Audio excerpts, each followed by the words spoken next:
The natives were shocked by the arms, I guess, that the Irish had, and the fact that they were willing to use them so easily, and the natives retreated, and that was the end of the first day of the riot. They again vowed, they met downtown, vowed to come back to Kensington the next day, and they met on Tuesday morning, May 7th, at Independence Hall in the back, and they started to have a meeting. A bunch of speakers spoke, and while the Nativists were, deciding if they want to go back up to Kensington or not on that second day, the Irish assumed that they were, and they started organizing as well. The guy named Paul, last name Paul, and he lived in one of these courtyards that I mentioned earlier. He is known to have received, had a case of rifles delivered. He was boarding he was boarding 5 men, I think it was. They were all most of the Irish textile weavers. Mostly hand loom weavers working out of the house, piecemeal type work. And he armed all his boarders, and they had a whole little company of men there on the one court.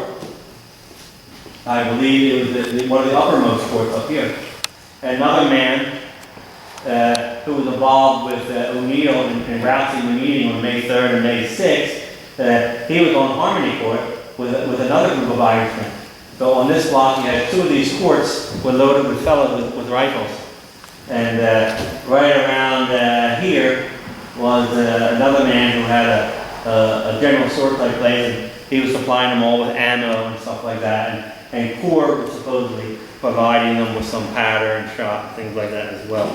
And it comes into play later because they destroyed those buildings when they found that out.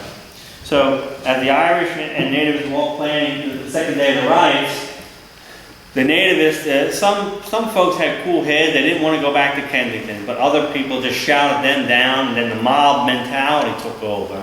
And they said, "Let's reconvene to Kensington." And no, yes. And everybody started marching to Kensington. And a lot of witnesses, there was about 180 something witnesses during the court trials, and a lot of them said that they saw men armed at the meeting downtown. And then as they came up through Northern Liberties and Kensington, other men joined them with guns. So this time the Nativists were coming for a real battle. They were armed this time. And they came up, and they didn't even try to reconvene. They walked right by the empty lot. They come up 2nd Street. They walked by the empty lot and went right over and attacked the Hibernia Hose Company. It's said that one young man ran and with 2 feet off the ground, jumped 2 feet against the big door, the hose carriage door, and tried to smash it down, but it was barricaded on the inside, and he wasn't able to do much damage. Other people then smashed down the smaller door next door, were able to get into the hose company, open the barricade, drag out the carriage, drug it over to 2nd Street, and destroyed it. And again, if you know about volunteer fire companies this time, that was like a major no-no to destroy someone's carriage. That was like, oh man, that's war. And that's what happened. There was some Irishmen still in the hose company, but the mob, again, 60, 75 combatants entered the arena around here. Most other folks stayed down here or milled around on the side streets just watching the action. Now, I don't know about you, but they were pretty close for watching the action when all this shooting broke out. Because as these guys started to attack the hose house, these fellas in the courtyard started coming out and shooting down the street at them. They were firing down south on Cadwallader Street, boom, boom, boom. And the witnesses who came up with the mob, this is an open lot up here, most of it anyway, were over here watching the action, and they said they saw these guys shooting down at them, and then running back up to the alley and grabbing a fresh rifle. So they had this whole system set up, people were loading rifles for them, and they just had to go grab the rifle, come and shoot, grab a rifle, come and shoot. And one guy said some of them were like getting down on one knee and really taking good aim, not just shooting wildly. So these guys started blasting these mobs down here, and 2 more guys, actually 3 people got killed. Let's see if I can get this here. Well, a bunch of folks were wounded. Hammett and Rindall were shot dead. Greville, Stillwell, and Young were also shot dead. The 3 folks got killed here at that initial outbreak against the fire hose. Later, these guys had to, like, since there was so much fire coming down on them, they ducked over to the Nanny Goat Market and used the pillars for cover, and then they started shooting back up the street and at the Irish. So these guys were going back and forth. So Colonel Peter Albright, interesting character. He was sort of the Northern Liberties version of Patrick Fisher. He, the guy who was the first man who got shot. He was known to be a drunkard. He was known to be a cheat and a roustabout, and he was a sort of low-level political figure, an ex-constable. He had been arrested before for cheating at elections. He was like sort of a guy that watched the election booth or something, got caught cheating, stuffing the ballot box, that kind of stuff. And so he also was a colonel in the militia, and he done this thing not too many years before the riots. He got in trouble and got court-martialed, and he had got tired. Him and the men got tired of being called out to parade and stuff like that, And he decided to let the men dress any old way they wanted to. So the men started wearing all kind of bizarre costumes, like the mummers type kind of costumes almost, right? Or the mummers of the day. And they called themselves the Fantasticals. And this became like a little mini movement temporarily, where it started to spread to other cities. So they would come out, and it was officially on duty as the militia, and so they court-martialed Albright.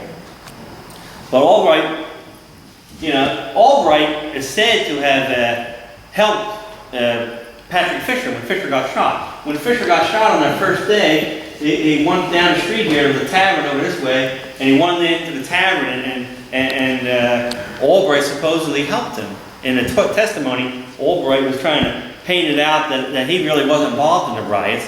He was trying to help the sheriff and people like that. But in fact, after this initial outbreak with the people shooting down at the guys who were attacking the hose company, Albright went down to Girard Avenue, came back with about 20, 25 men who had all guns, rifles. They made their way through the goat market, and they set up on Washington Street on this lot over here.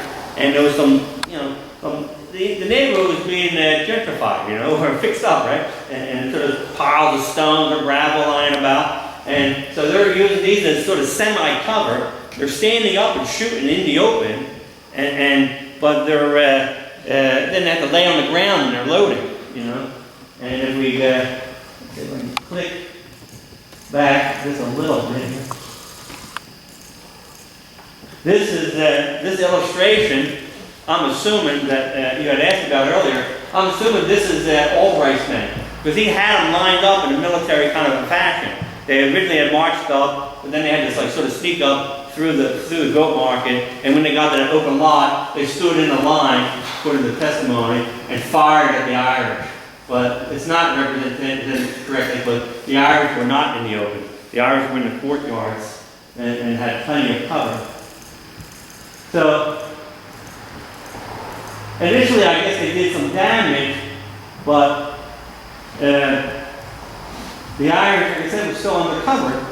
One minute. The Irish were still undercover, so eventually Albright and his men started to get picked off one by one. And number 5 and number 6 is Hammett and Rindolph. They were both killed right there, along with Rebel, Stillwell, and Young. So 5 more nativists were killed in this second day of rioting. And eventually Albright himself got shot in the hand, and many of his men, Augustus Peel, he had his arm shot off. He was a dentist. Wright artist, William Hillman, James Whittaker, Charles Ort, Henry Hesselhoff, Willis Blaney, John Lucier, and Mr. Lawrence. They were all shot up, and eventually Albright had to retreat with his men. So the Irish sort of won this little battle that was at the north of the market. But while that action was taking place, and the Irish, one of the courtyards actually went through to Germantown Avenue. And the folks would come out Germantown Avenue and then shoot down Jefferson Street. And that's what this next image is. They showed it in Jefferson Street, contemporary today. So we're standing around where Rindolph and Hammett were when they were shot. And down here would have been Hammett's Harmony Court, which was one of the main headquarters of the Irish. and they would go around the back and come sort of behind this van on this corner house here and fire down here. And then they would also run it over to get more shot and powder from Mary's grocery store across the street there. So while that was all going on, a couple other young fellas came sneaking up through the market, and they made their way over behind these buildings. At this point, the Irish had sort of been rousted for the most part in the lower end of this block, and the corner building was lit on fire. And this starts the beginning of the burning of the neighborhood, which works to the natives' advantage, because now the Irish are being flushed out of the buildings and have to fight in the open. And with the natives having the superior numbers, it was just a matter of time where the Irish would lose. And so a guy named Isaac Hare, his father and him were said to be Orange men. And some scholars always think, well, how much of the Orange men were involved in the nativist movement and in the riots in particular. And if you're not familiar, the Orange men was a society founded in Northern Ireland, the Order of the Orange Order, to honor Prince Orange, which is King William, who had beaten the Irish in the Battle of the Boyne, which in the Williamite Wars, the Catholic King James versus the Protestant King William, which was sort of the last hurrah for the Irish in the late 17th century. And then the 18th century in Ireland was rather calm compared to the 15th, 16th, and 17th century, ever since England tried to took Ireland over and started the plantations and putting Protestants in Northern Ireland and stuff like that. So the Orange Order, the Hare family appears to have been members of the Orange Order. There was testimony in court of a woman, she was hanging out her second floor window, and there's some Irish Catholics sitting on her step, and she heard them talking about that they were going to get the Hare family. The Hare family are real, we're going to get them, they're no good. All they want to do is make Orange men out of the nativists. So there's this, sort of a court testimony showing that the Orange Order was active in the neighborhood.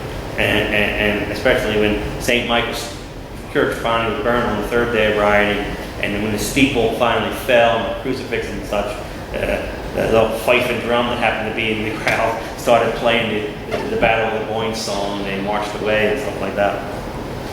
So anyway, while this fighting's going on, Hare and his buddy, this guy named Texas Bill, I think his name was, something like that, they snuck over and lit fire to the host company. The corner building was already fired, but they stuck down an alley and lit fire and went back over here. So the whole bottom half of the block is starting to burn. And there's no real combatants left in the top half of the block. It's just Irish families who are stuck there. They didn't get out. A lot of people left that morning. Some people didn't leave. They didn't realize maybe it wasn't going to be so bad. A lot of Irish Catholics left, and they went up to what was then called Camack's Woods. Camack being, Turner Camack, the guy whose big estate used to be this area. And the mansion house, Camack's mansion, was around 11th and Montgomery, and the woods sort of surrounded the house. And the Irish went up there to live while the riots were going on. And it was kind of rough for them. It was May, so it wasn't real cold, but it got cold at night. And folks from St. Patrick's sent a wagon load of blankets and provisions and things like that up to them.